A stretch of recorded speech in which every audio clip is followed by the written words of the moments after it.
हा वाटलेला मसाला थोडासा व्यवस्थित परतून घेऊ.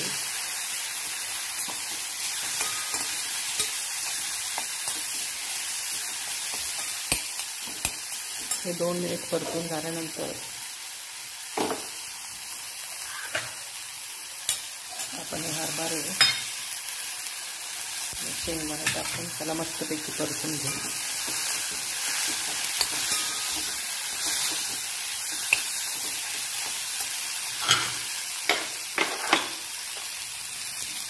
चवीपुरतं मीठ टाकूया.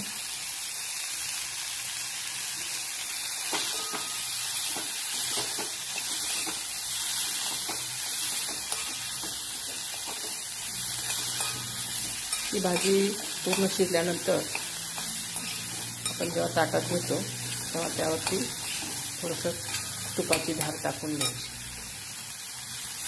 हे व्यवस्थित आता 2 मिनिटं परतून झाले.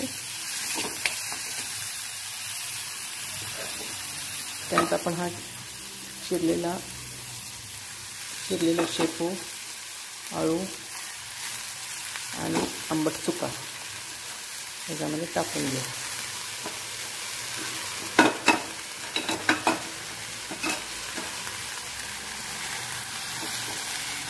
छान परतून घेऊ.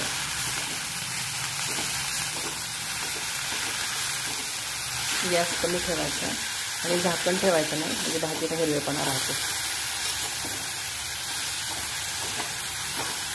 छान असं परतून घेऊया. कमी गॅसवरतीच परतायचं.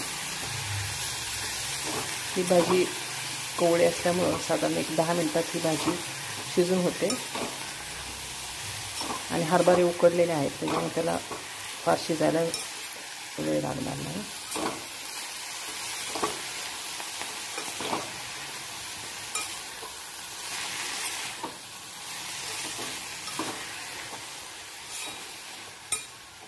मस्त हिरवा कलर आहे बघा.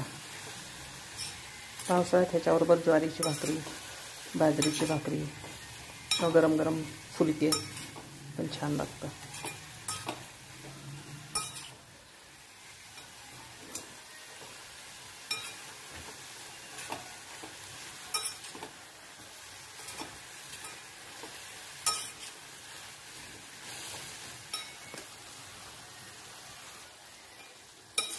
अर्धी वाटी गरम पाणी टाकलेलं